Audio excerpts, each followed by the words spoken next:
السلام علیکم سر۔ وعلیکم السلام۔ جو عمران بھائی ہمارے کو سوال کرے تھے، وہ ہمیں کیا ہے لوگوں کو تو نماز کی طرف اور دین کی طرف بلانے کے لیے ان کو کیا ہے بلاتے رہتے ہیں، تو اس کے اندر تھوڑے کلاسک کے لوگ آئے تو کیا ہے ہمیں زیادہ سے زیادہ عمران بھائی کیا بولتے ہیں علم سیکھو اور دوسروں کو سکھاؤ۔ تو اسی طرح ہم دعوت بھی دیتے ہیں لوگوں کو اللہ کی طرف، ایک اللہ کی طرف بلانے کے لیے، قرآن اور حدیث کی روشنی میں کیا ہے ان کو بات بتا دے۔ تو انہوں کیا ہمارے کو بولے علم سیکھنا اور سکھانا، یہ قرآن سے ہمارے کو ثابت کرو کر کے اس بات پہ کیا ہے ہمارے کو سوال کیے تھے۔ اس کے مطابق آپ نے عمران بھائی سے سوال کیے، اس کے بارے میں تھوڑا سا تفصیل بتا دیں۔ دیکھ، دعوت عالم دین ہی کا کام نہیں ہے، لیکن اگر ہمارے پاس دین کی بنیادی معلومات ہے، یعنی دین کی کچھ بنیادیں ہوتی ہیں، جیسے نماز پڑھنا ہے، روزہ رکھنا ہے، برائی سے بچنا ہے۔ اگر کسی کو ہم دیکھ رہے ہیں کہ چوری کر رہا ہے، کسی کو دیکھ رہے ہیں کہ زنا کر رہا ہے، تو اس کے لیے ہم یہ نہیں کہیں گے کہ ہم پورا علم حاصل کر لیں گے تب اس کو چوری سے روکیں گے، زنا سے روکیں گے، ہم پورا علم حاصل کر لیں گے تب اس کو ہم نماز پڑھنے کا حکم دیں گے۔ نہیں، ہمیں پتہ ہے کہ نماز فرض ہے تو ہم نماز کا حکم دیں گے، کیونکہ اتنا ہمیں معلوم ہے۔ بلغوا عنی ولو آیہ، ایک آیت بھی جانتے ہو تو اسے پہنچاؤ، لیکن اسی حد تک۔ عالم کا کام ہم نہیں کریں گے۔ عالم کا کام ہے دونوں لوگوں کی رہنمائی کرنا، عالم کا کام ہے لوگوں کو فتویٰ دینا، عالم کا کام ہے لوگوں کو دین کی باریکیاں سمجھانا۔ یہ کام ایک عام آدمی کا نہیں ہوگا، لیکن دین کی جو بنیادی معلومات اس کے پاس ہے اسے شیئر کرنا اس کا بھی حق ہے، اس ناحیہ سے کہ دین سیکھنا بھی ہے اور دین دوسروں تک پہنچانا بھی ہے اسی حد تک جتنا ہمارے پاس نالج ہے۔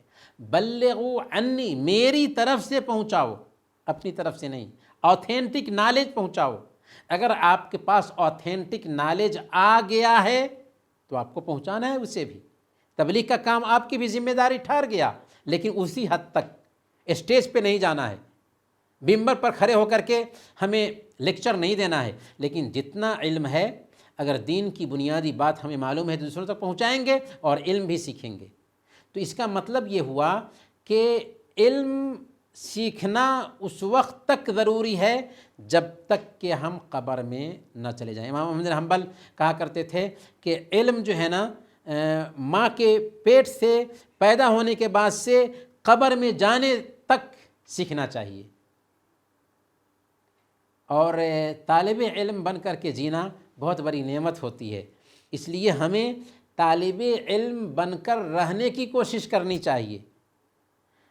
یہ ایک آیت یا ایک حدیث کی بات نہیں ہے، پوری شریعت کا خلاصہ یہی ہے کہ ہمیں چاہیے کہ دین سیکھتے رہیں۔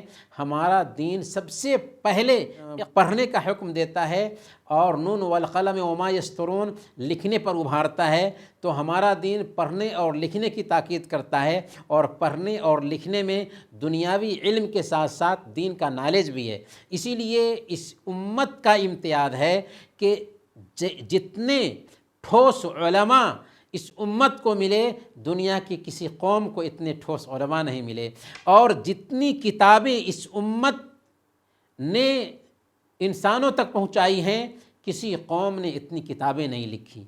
تو علم سے ایک مسلمان کا تعلق قبر میں جاتے جاتے دن تک ہونا چاہیے، اور ایک مسلمان کو طالب علم بن کر کے رہنا چاہیے، کیونکہ طالب علم کا بڑا اعزاز اور مرتبہ ہے۔